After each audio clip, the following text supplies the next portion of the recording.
Live from Vermont Public Television, it's Report from Washington. Tonight, Senator Bernie Sanders answers your questions and discusses the day's top issues and how they'll affect us here in Vermont. As always, you can call our toll-free line or email us at connect@vpt.org. Your questions help drive the discussion. Here's Stuart Ledbetter. Well, good evening, everyone. I'm Stuart Ledbetter. We are joined tonight by our junior U.S. Senator, Bernie Sanders of Vermont, who is at the Senate recording studio on Capitol Hill for this live edition of Report from Washington. And he always seems to pick a good week to come. Little news made in the nation's capital this week. We'll be asking him about that and taking your questions. We want to remind you the phone and email is available to you for the full hour, toll free at 866-424-LIVE or via email at connect@vpt.org. We really do encourage you to take part. Of course, Senator Sanders is joining us tonight, and we're grateful to you. Good evening, sir. Great to be with you, Stuart. Well, of course, as the flash came a couple of hours ago that the U.S. Senate has passed historic immigration reform by a surprisingly wide margin of 68 to 32.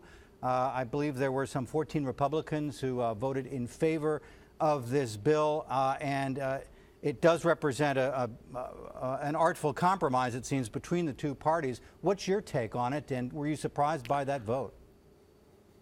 No, we kind of anticipated the vote.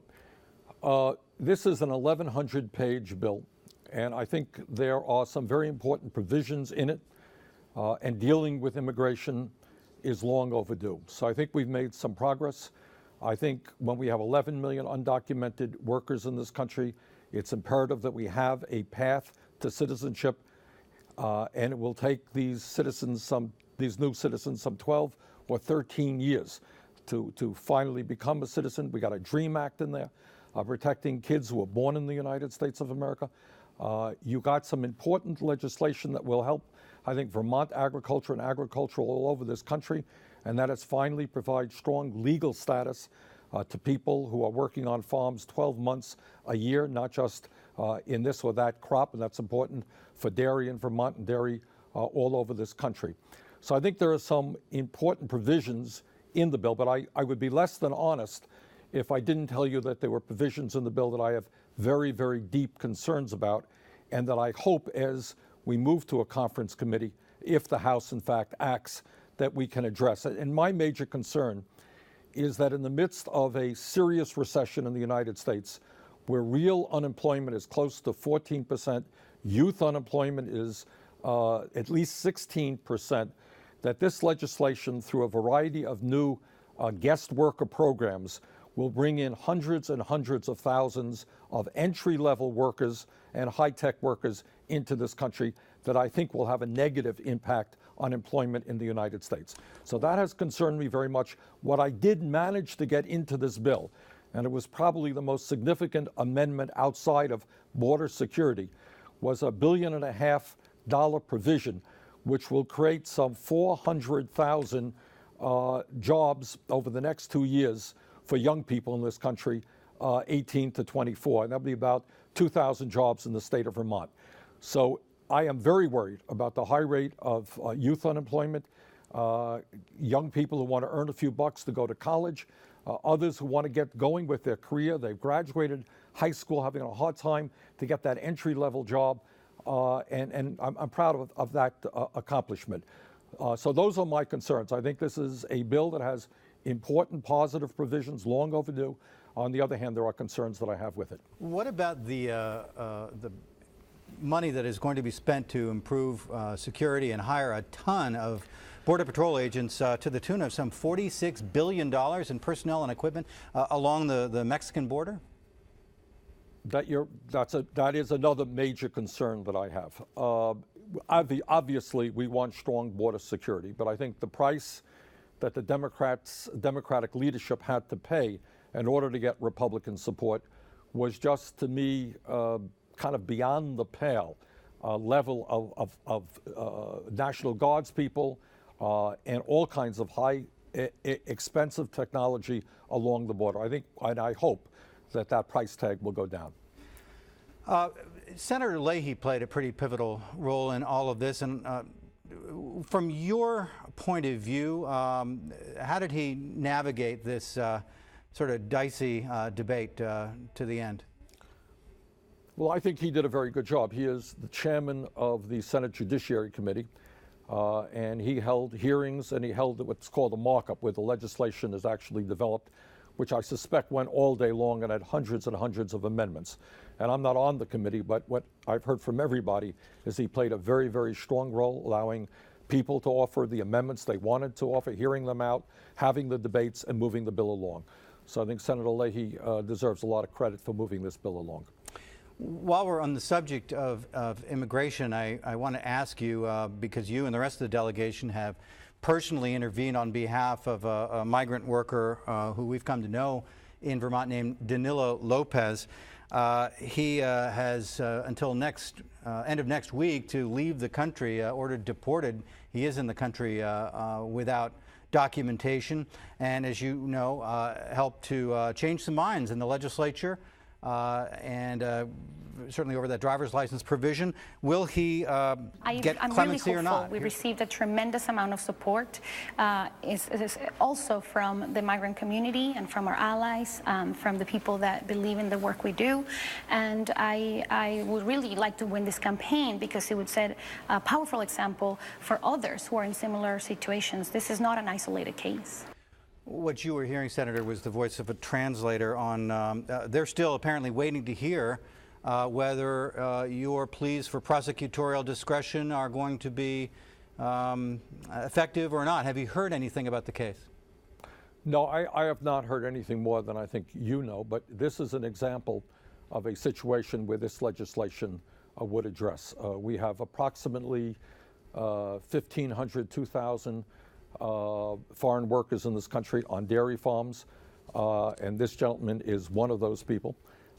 If that bill that we passed today were law tomorrow, he would not be deported.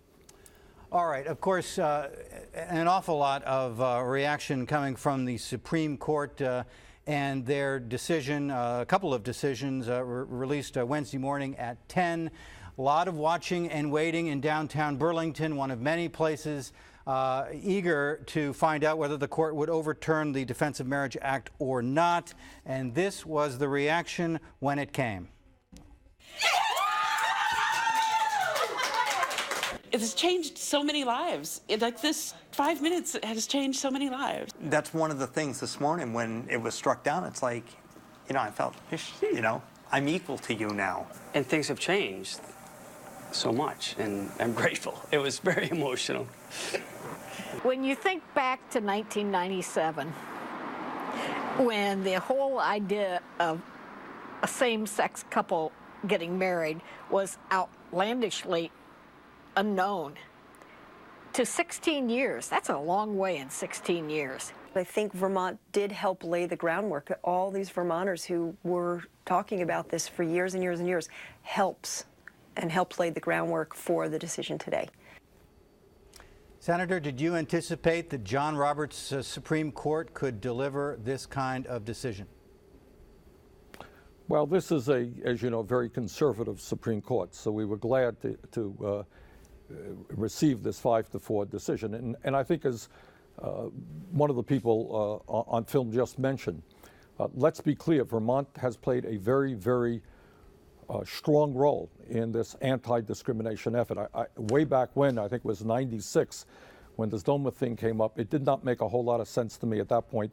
I was one of the relatively few people to vote against it then. But what happened is that over the years, Vermont played a leadership role in terms of civil unions, then being the first state in the country to go forward with a non-court mandated gay marriage legislation.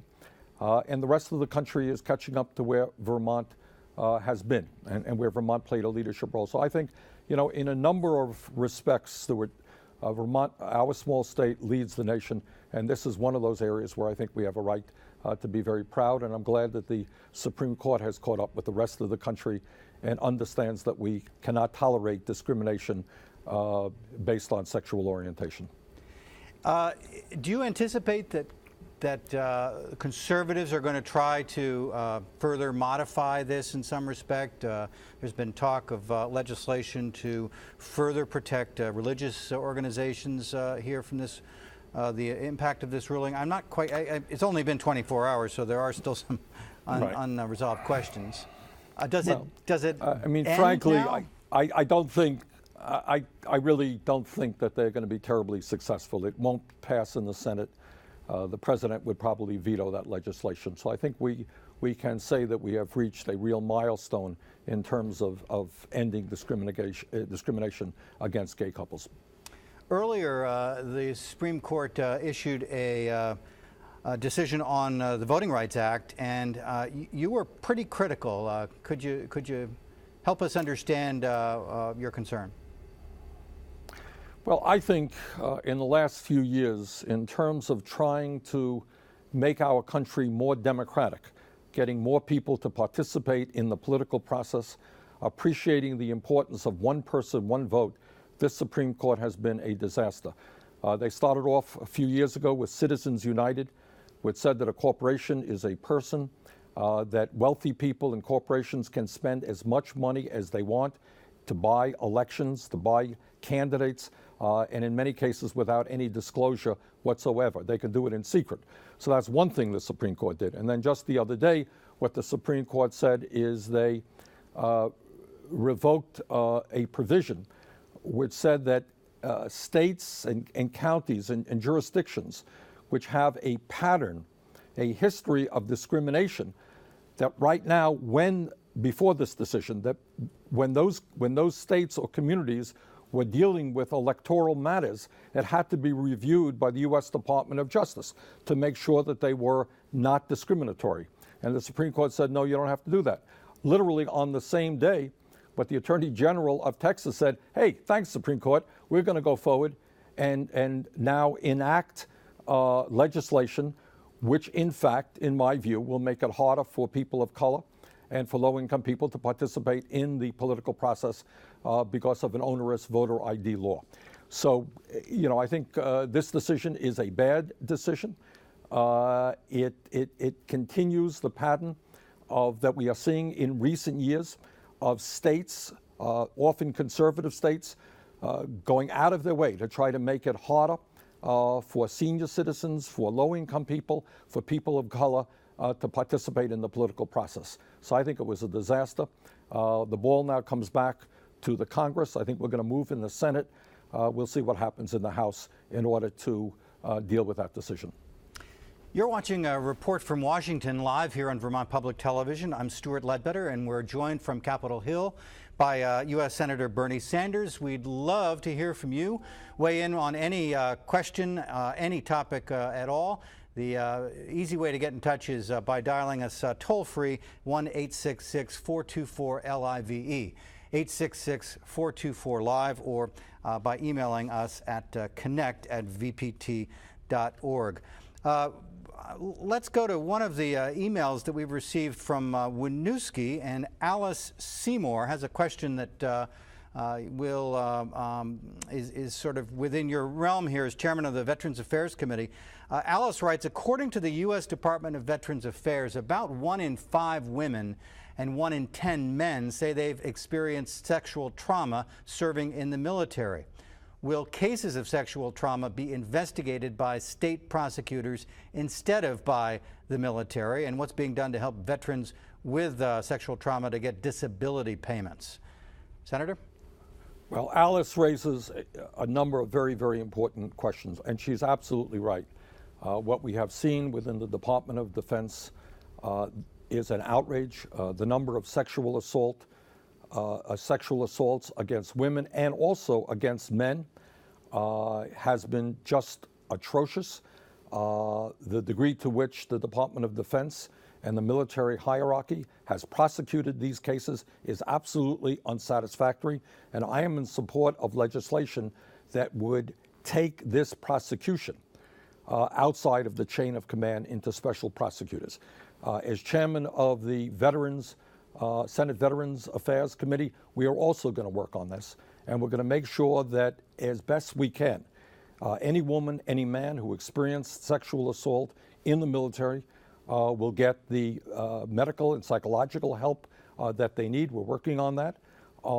And also to make sure that they get the disability claims that they are entitled to. So this is a huge issue. We're going to be doing what we call a markup in a couple of weeks. This will be one of those issues that we will be certainly addressing, and I hope will create new law on. Is that simply a matter, the disability payments, of resolving the bureaucracy with the Department of Veterans Affairs, or what? Well, that's another issue that we're also working on. But this case is, how do you determine? Somebody says, well, I was sexually assaulted. Okay. What does somebody have to do to prove that? So that's the issue that we have to work on, and we are working on that, making it easier for people to make the case if, in fact, they were sexually assaulted. Make it easier for people to get the medical treatment that they need. In terms of the claims backlog, that is a huge issue. And in fact, that is the first issue that I held a hearing on. We are making progress. We have a long way to go. The problem is that for whatever reason, not until Obama came into office was there an effort to move the entire VA claim system from a paper system. And just imagine for a moment the millions and millions of pages of paper that we had into a paperless system. We are making reasonable progress on this. The goal that General Shinseki, who is Secretary of the VA, has established is that by the end of 2015, all of the cases that come before the VA will be adjudicated within 125 days with 98% accuracy. What we are seeing in recent weeks is a modest decline in the backlog. I will be vigorous in working with the VA to make sure that we continue that decline. Veterans who apply for a benefit should not have to wait years in order to get it. So this is an issue we take terribly seriously, and we're going to stay on it. 1-866-424-LIVE, our contact number tonight. We're with U.S. Senator Bernie Sanders.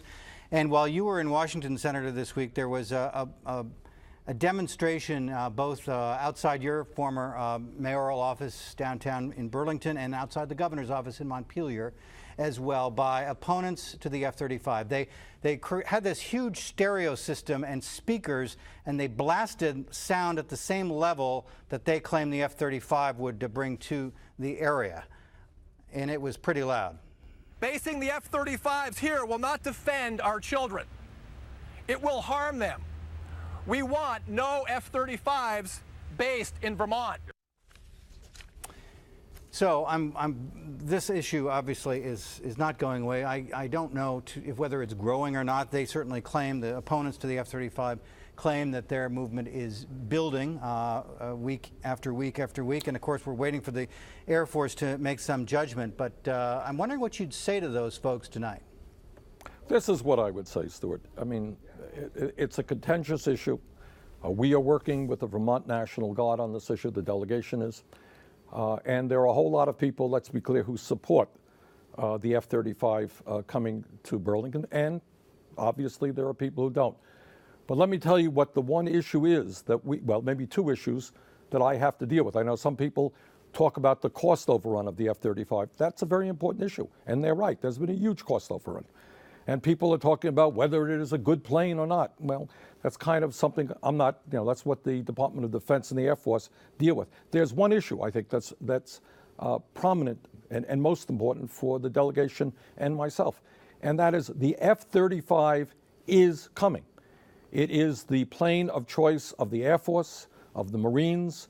It is the plane of choice of NATO and countries all over the world. The question that I have to deal with is if the F-35 comes, should it go to Florida, should it go to South Carolina, or should it go to the state of Vermont? Now, no one can predict the future, but I have reason to believe, and the Vermont National Guard has reason to believe, that if the F-35 does not come to the state of Vermont, we will lose, the Air National Guard in Vermont will lose its prominent mission.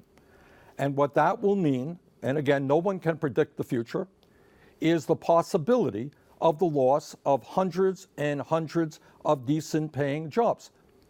So the way I look at it is if the F-35 is going to come, Should it go to South Carolina? Should it go to Florida? Or should it, in fact, be here in the state of Vermont and enable us to keep many hundreds of decent paying jobs and educational opportunities for members of the Vermont National Guard? Now, having said that, the issue that does concern me, and again, there's debate about exactly the nature of this issue, is the noise issue. It is a real issue.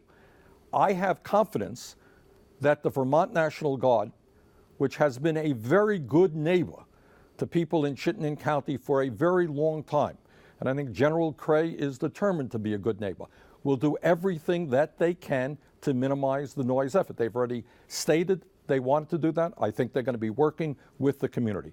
So that's the issue to me. It's not a debate over, is the F-35 good or is it bad? Is it too expensive, not too expensive? There is one issue. If it comes, and I suspect it will be the plane of choice of the United States Air Force, if it does not come to Vermont, those jobs go to South Carolina, those jobs go to Florida. We lose hundreds of decent paying jobs and educational opportunities. I myself think that's a mistake. Have you heard, you have not heard this plane yet, right? You haven't had an opportunity to go down to Eglin, is that right? No, I did not, yeah. Well, there seems to be this sort of disconnect in the court of public opinion, as you know, and you know, there's the jobs issue that the delegation and the governor have been very, and the Guard, focused on, business community, and then you have the people who live, you know, surrounding the airport, and more of them as the population rises. Lynn Parrish wrote us an email a little while ago, you know, and it sort of focuses on why have you chosen to ignore the overwhelmingly negative impacts of the F-35, which far outweigh any possible positive outcomes. There's that, you know. Yeah, look, I mean, that's what, first of all, I mean, this is a contentious issue. I think if you spoke to General Cray, he would not necessarily agree with all of the comments made by the critics of the F-35. So, you know, is noise an issue? It is an issue. We have noise right now. And I believe, knowing the folks at the Vermont National Guard, they will do everything they can to mitigate that noise issue. But on the other hand, in the middle of tough economic times, I am not sympathetic to seeing our state lose hundreds, and I can't tell you how many, and no one can predict the future here. But if we do not have the mission of having a cutting-edge fighter plane, no question the mission will be diminished, and we will lose many, many jobs, which will impact our entire economy. And I think that is not good for the state of Vermont. 1-866-424-LIVE. We go now to Rose Marie, who's calling in tonight from Bennington. Go ahead. Hi, Senator. Thank you very much. I have just one question. Please give your position on whistleblowers, specifically Edward Snowden, Manning, and Assange. Thanks. Well, this is what I think about that issue. As somebody who voted against the USA Patriot Act on 3 separate occasions, as somebody who has just introduced legislation to significantly reform Section 215 of the USA Patriot Act, I have real concerns with regard to what Snowden's leaks revealed. Everybody agrees, I think, that this country has got to be vigorous in protecting the American people from terrorism. But Stuart, I do not believe that as part of that effort, we need to have on file virtually every telephone call made in the United States of America. I think that is a violation of the 4th Amendment of the Constitution of the United States. I think it gives people in Washington far too much power. Now, what the president and others have said is, don't worry, we're really not looking at 99.99% of those files. We really don't care what you said or when you said it. Yeah, maybe. And maybe 5 years from now, 10 years from now, there will be some rogue elements that get there. So I just think that as a nation which touts its belief in freedom, which believes that you have the right to live your life, to make a telephone call, or to go to a bookstore, or go to a website, with the full knowledge that the government is not monitoring what you are doing. That's what freedom is about. You make a telephone call, you read any book you want, you go to any website you want, that's freedom. And when our kids believe that whenever they do that, somebody in the United States government may be putting this on a file, someplace. I don't think that's a free society. So we're going to work very, very hard to see if we can get a reform which does the following. Essentially, it says, which is what I believe it should have in the beginning say, and that is if the government, if the intelligence community has reason to believe that person X may be involved in terrorism, I want the government to have all the powers they need to go after that person and anybody else they're working with. But that does not mean you maintain files, telephone logs of every person in the United States of America. That does not mean that you have the capability of monitoring the websites that we visit or the books that we purchase. So it's an issue I feel very strongly about. Bottom line is we've got to be vigorous in fighting terrorism, but you can do that without undermining the Constitution of the United States of America. Point taken. For the benefit of our viewers, this top secret program was blown wide open by this pretty low-level contract employee working for the Army named Edward Snowden, who appeared on a website from the Guardian of London, and here's what he said. The NSA specifically targets the communications of everyone. It ingests them by default. It collects them in its system, and it filters them, and it analyzes them, and it measures them, and it stores them for periods of time, simply because that's the easiest, most efficient, and most valuable way to achieve these ends. So while they may be intending to target someone associated with a foreign government or someone that they suspect of terrorism, they're collecting your communications to do so. Any analyst at any time can target anyone, any selector, anywhere. I, sitting at my desk, certainly had the authorities to wiretap anyone, from you or your accountant to a federal judge to even the president if I had a personal email. Wow. Do you believe that? Do you think you could wiretap the federal judge or the president of the United States? I don't know. You know, what the intelligence agencies will tell you, don't worry. We have all kinds of safeguards in there to protect you, Stuart. You don't have to worry about a thing. Meanwhile, the fairly low-level guy who works for Booz Allen, a private contractor, was able to get the information that he got. So I do worry. So I can't sit here and tell you what they have the capability of doing, but I worry. That's too much information on the personal lives of every American for the government to have. Let's go after people who are terrorists, who we believe are terrorists, not have on file the phone calls and perhaps other information of every American. By the way, Stuart, this is not just a government issue. Where what we have not dealt with effectively is that with the explosion of new technology, you're looking at the private sector also having enormous information. They know the prescription drugs that you are taking. They know the products that you purchase. They can put together a pretty strong profile of you. I think technology in recent years, and will only get worse in years to come, has outgrown privacy regulations to protect the freedoms of the American people. And this is just a huge issue that has to be addressed. How far would you go to arrest Edward Snowden? Well, Edward Snowden has broken the law. Edward Snowden knows that he broke the law. And I guess, you know, the government is looking for him in Russia and elsewhere. He broke the law. If he is found, he will be brought to trial, and a jury will make a decision as to what his penalty will be. You're watching Report from Washington with U.S. Senator Bernie Sanders. I'm Stuart Ledbetter at Vermont Public Television here in Colchester. And we go next to Howard. Howard on the line. Good evening, sir. Go right ahead. How are you tonight? Very well. I have a question for Mr. Sanders, please. Go ahead, sir. Okay. Bernie, I'd like to have a question like they have laws about all the Mexicans and everything being over here illegally, and like that state trooper that stopped that car for speeding, he was kind of suspicious because there was two guys in the back that wouldn't look at him. Come find out, they were here for 11 years. Now, I know the farmers are having it hard, so ain't everybody else. But why are we giving these Mexicans a free ride when this country is spending a lot of money trying to stop these Mexicans from coming into the United States.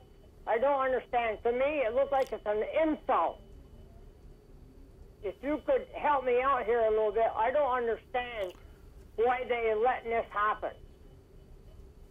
Well, you know, I think for better or for worse, whether I like it or you like it or we don't, if you talk to farmers in the state of Vermont and farmers all over the country, what they are saying is they are finding it very, very hard to attract American workers to work on the farms. That's what they tell me. And we now have in the state of Vermont about 1,500 to 2,000, mostly Mexicans, who are working on the farm. And the issue is, if tomorrow all of them were going to be deported, it would have a huge impact on dairy in the state of Vermont and on our entire economy. I think the better solution is what we did today, is to give these farm workers legal status.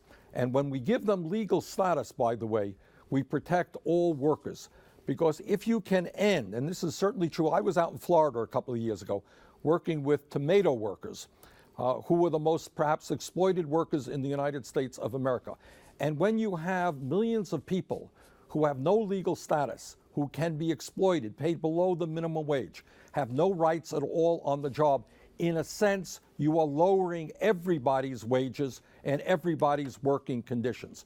So I think giving legal status to these farm workers is the right thing to do and will end up improving, I think, working conditions for all Americans. 1-866-424-LIVE or connect@vpt.org. We have about a little more than 20 minutes left with Senator Bernie Sanders. Of course, you mentioned agriculture policy just then, and the paralysis between the House and Senate on resolving a new federal farm bill. Where's that leave us? I wouldn't use the word paralysis between the House and the Senate. The Senate did pass a farm bill. The House did not. Fair enough. You know, I fear very much that what you have in the House right now is an institution run by rather right-wing guys whose goal in life is to basically give more tax breaks to the wealthiest people in this country and to large corporations, and to cut back on Social Security, Medicare, Medicaid, education, and many programs that the middle class and working families of Vermont and America desperately need. And they are incredibly ineffective. You have had historically, to the best of my knowledge, Stuart, farm bills have always been nonpartisan, not a big deal. They are always passed. This, I believe, is perhaps the first time that a farm bill has not been passed. And it just speaks, I think, to the extremism of my colleagues over there in the House. Among many other things that were in their bill, by the way, is that at a time when poverty in America is at almost an all-time high, they wanted to cut nutrition programs and food stamps by some $20 billion, but they couldn't even get that together. So, I think we have a very difficult situation right now in Washington because you have right-wing extremism dominating the House of Representatives. I wanted to ask you about student loan interest rates, which are scheduled to essentially double in a few days. Is there anything going on behind the scenes here? I can't imagine. Okay, go ahead. There absolutely is. And here's what you got. And people do not appreciate the severity of this problem. It is a legitimate and real crisis.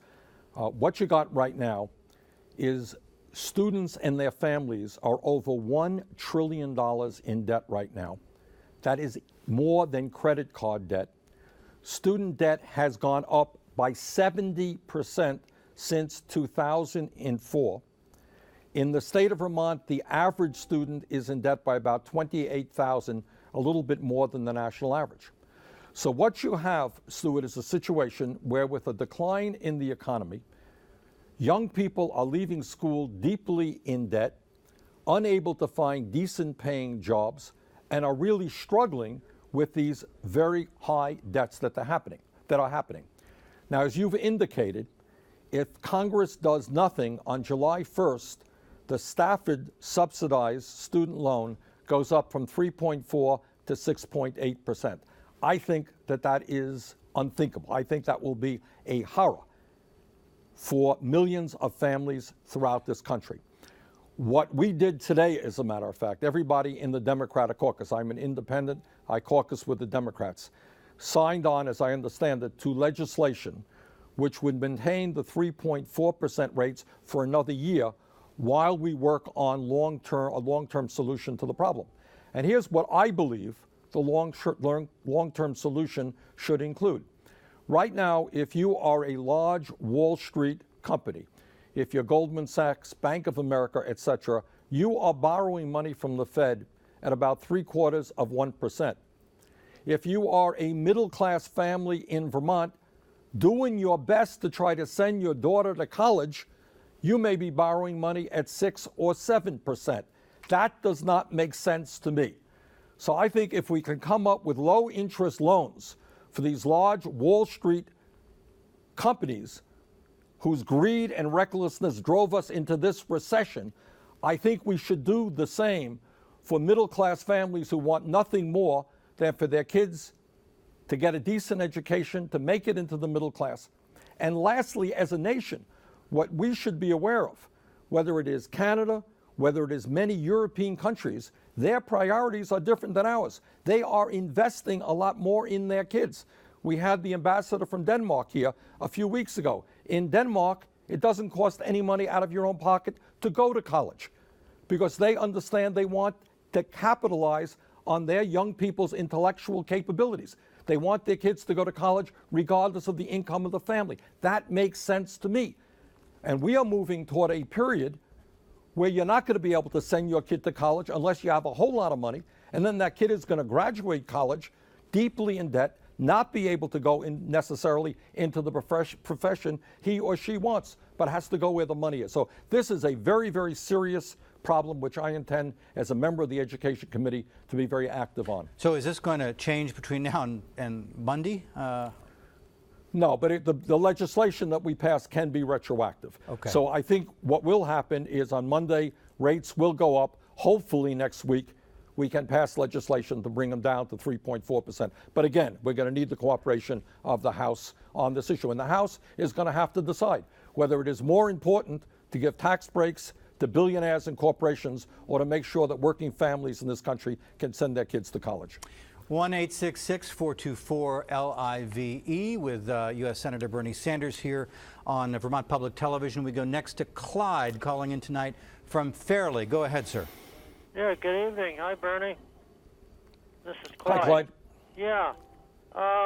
Last winter, I wrote you a couple of letters about the home heating oil program, the fuel assistance program. And as in the past, people here in Vermont, particularly in this area of Orange County, around the Fairleigh-Bradford area, people have told me that they don't get their fuel assistance checks till like March, February, or even April before they start getting their heating assistance.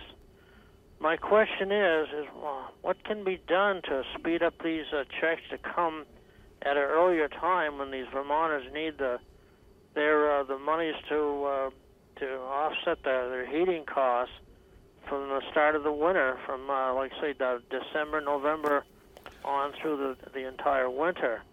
Well, Clyde, that's an excellent question. I think one of the first things that I did, one of the first successful things I did as a member of the Senate, is double funding for the LIHEAP program. We doubled it. But since that time, there's been an effort on the part of the Republicans and, by the way, the president, to substantially cut back on LIHEAP funds. In Vermont, the state legislature has attempted with some success to pick up some of the loss of federal funding. But it remains a very serious problem. So I think really, Clyde, what you're talking about is just too little money is coming in from the federal government. And as a nation, we have got to determine whether or not we're going to allow people, and many of the people on LIHEAP are seniors, families with kids to go cold in the wintertime? And I think not. And so that speaks to the broader question of priorities in a country. Whether we spend more than we should on the military, whether we give tax breaks to large corporations who don't need it, to the wealthy who don't need it, or whether we invest in the needs of ordinary people. And one of those investments must be to make sure that people in the United States of America do not go cold in the wintertime. So I'm going to continue the fight to make sure that we have adequate LIHEAP funding for Vermont and for America. Of course, that's a natural segue to the president's speech at the beginning of the week, trying to jumpstart a commitment, action in Congress, and really the broader attitude held by the American people about combating global climate change. And here's a bit of the president's remarks.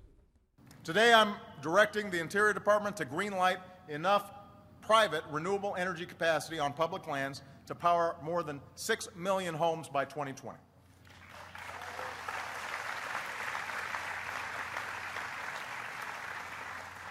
The Department of Defense, the biggest energy consumer in America, will install 3 gigawatts of renewable power on its basis, generating about the same amount of electricity each year as you'd get from burning 3 million tons of coal.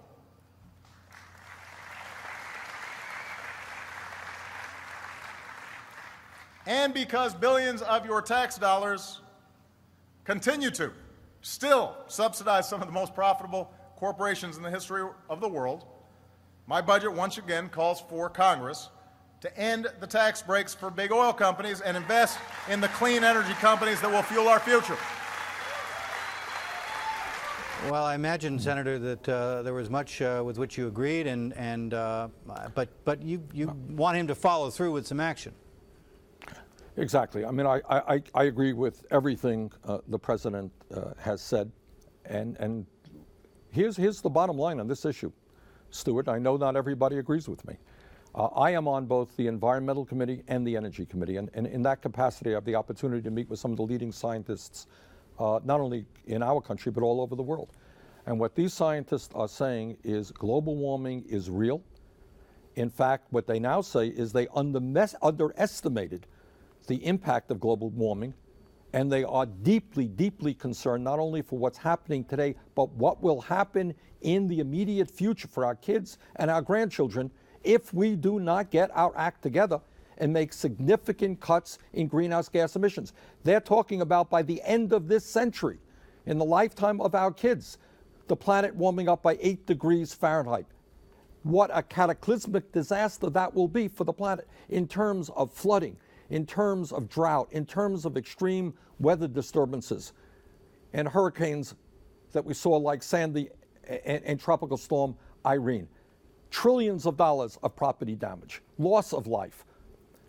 So what we need to do is to move aggressively to cut back on greenhouse gas emissions. And I'm proud that along with Senator Barbara Boxer, who's the chairperson of the Environmental Committee, we have introduced the most sweeping global warming legislation ever introduced in Congress, which, among other things, calls for a fee on carbon.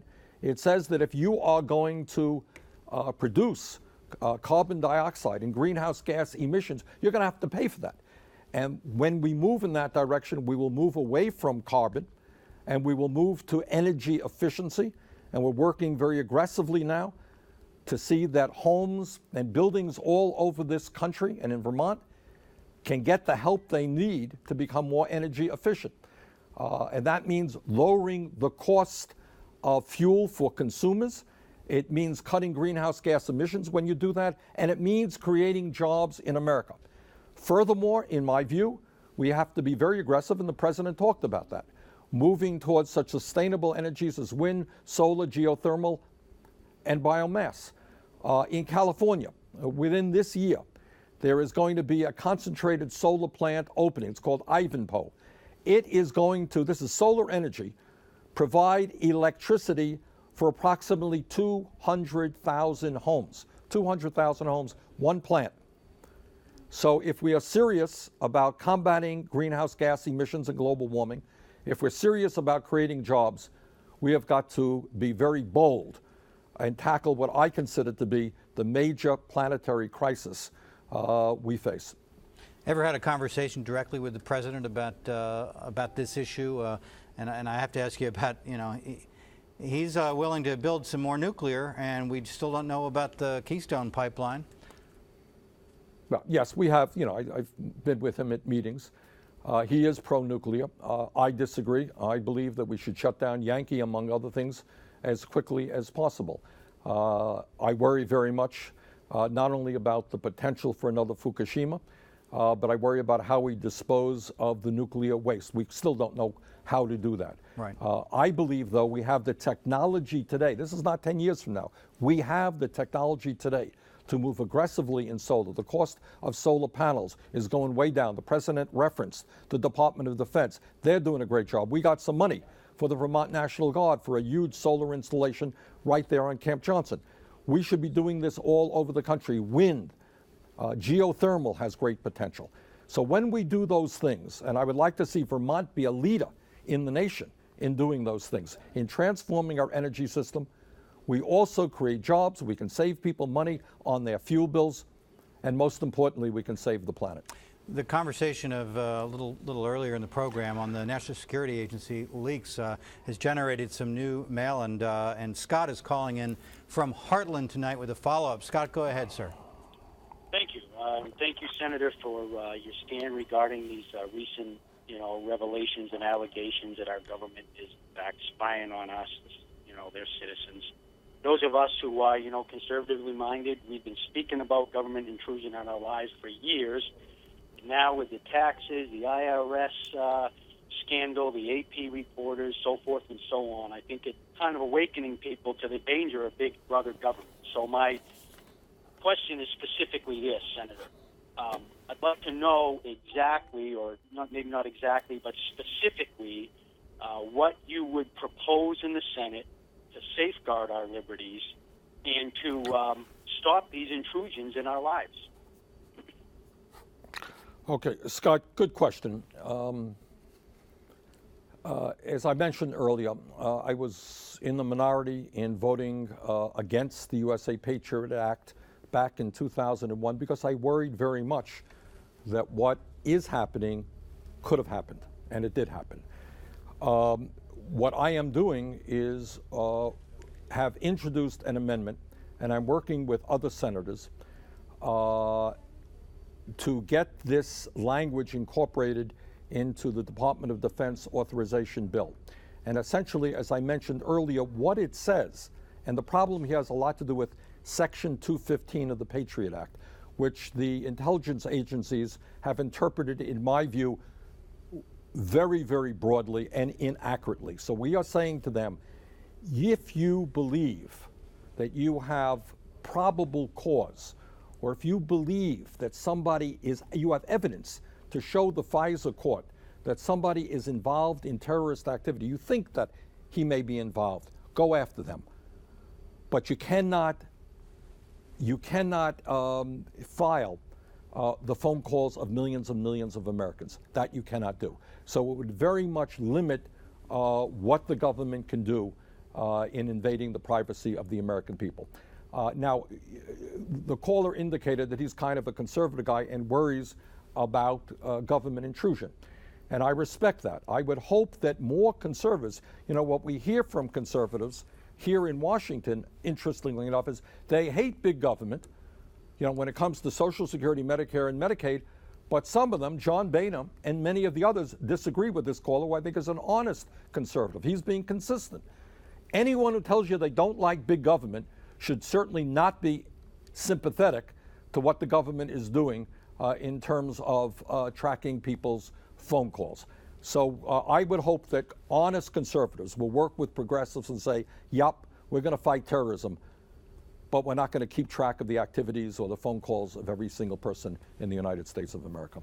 We got an email a couple of minutes ago, Senator, from Brett Johnson, a follow-up to that. Have you been privy to any closed-door meetings regarding the NSA's spying program? Speculation the NSA has private keys to companies like Google, and through that their ability to split fiber traffic and decrypt American web traffic. You know anything about that? I have been in attendance at some meetings of the Intelligence Committee, but obviously by definition that's something I'm not allowed to talk about. Does that help drive your position, though, expressed here this evening? I feel that everything I've said this evening is absolutely right.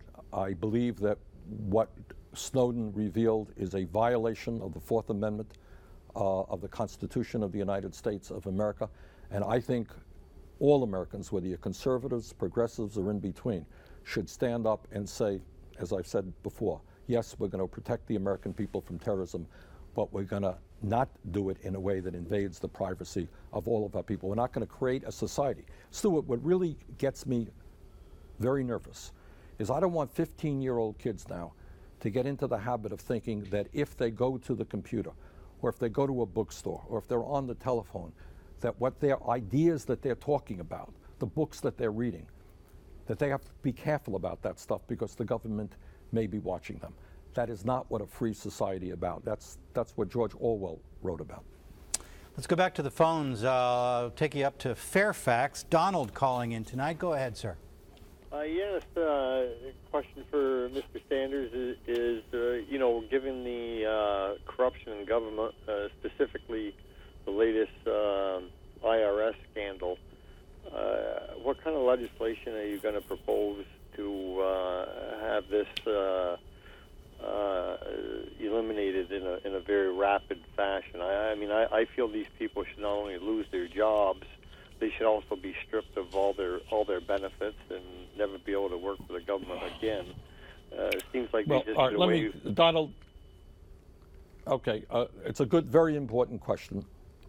But let me just clarify a couple of things. What we have recently learned, the concern was that the IRS was going after Tea Party type organizations who are filing for 501c4 status. And what 501c4 status is part of what the disastrous Citizens United decision has allowed to take place and to grow. And that is, you're a very, very wealthy person. You can contribute to an organization. And because it is, quote unquote, a social welfare organization, although everybody knows it is a political organization, you can avoid paying taxes on that contribution. That is preposterous. So the first thing that we have to do is overturn Citizens United. We need to bring back disclosure into campaign finance so that billionaires cannot filter their money through these organizations, have a huge impact on elections, and nobody knows where the money is coming from. That is an enormously important issue. We're working on that in a number of ways. Second point that I would make, while the initial revelation said that the IRS was going after just right-wing groups in the Tea Party, it turns out, guess what? They were going after other groups, progressive groups as well. So the bottom line problem here is clearly they should not be going after any group. What we have got to do is real campaign finance reform. What I worry about, Stuart, and probably my most profound worry about what's happening in this country, is in many ways we are moving toward an oligarchic form of society, where you have a small number of billionaires who are contributing huge amounts of money into the political process, who have significant control over Wall Street and corporate America. And now what they're doing as a result of Citizens United, they are literally able to buy elections, make hundreds of millions of dollars of donations, and keep those contributions secret through legislation like the 501c4. So I think we need real campaign finance reform. I do not think that billionaires and corporations can spend unlimited sums of money in campaigns. That is the most effective way to deal with the problem that we saw in the IRS. Senator, here in Burlington last weekend, a group gathered to mark the 10th anniversary since Howard Dean ran for President of the United States, a campaign I'm sure you remember well. Some speculation. Is there another run in Governor Dean? He says probably not. If he calls you up, Senator, and said, what do I do, Bernie? What do I do? Should I run? Do I have a voice? Do I have a role? What would you tell him? Well, what I would tell him probably would not be broadcast on this television station. It's just between us, It would be a private Senator. conversation. Just between us. Just between you and I. No. But would you be encouraging or not? Well, Howard and I could have that discussion. I don't want to speculate on that. And by the way, while you're on that, all right. One of the things, so you got me off, Stuart, here. Now you're going to have to pay a price for that question. And that is, this country faces enormous problems. You know, our middle class is disappearing, gap between rich and the poor is growing wider, young people can't find jobs, cost of college is soaring, climate change, global warming, all of these things. I really resent, I have to tell you, that people in the media start talking literally the day after the election. Who's going to run? What about Hillary Clinton? You got to give the American people a break. We have to talk about the issues that face our people, the very serious problems, and figure out how we solve them. Politics is not a baseball game, you know. It is not the Yankees versus the Red Sox. It really is how we address the enormous problems facing our country. And I think I was amazed. I mentioned a moment ago the ambassador from Denmark was with me a few weeks ago. Do you know how long the election period is in Denmark? I imagine it's very quick. Guess. But we only have 20 seconds left. 3 weeks. 3 weeks. 3 weeks. 3 weeks. In our country, it's 4 years. So I think as a nation, as the media and those of us in government should do, let's talk about the issues impacting working families and the middle class. Let's not worry so much about who's running for president. Fair enough. I know you're running to catch a plane tonight here in Vermont. Bring your galoshes. It's going to rain like a son of a gun. Okay. Thanks to all of you at home for being with us. I'm Stuart Ledbetter. For all of us at VPT, good night.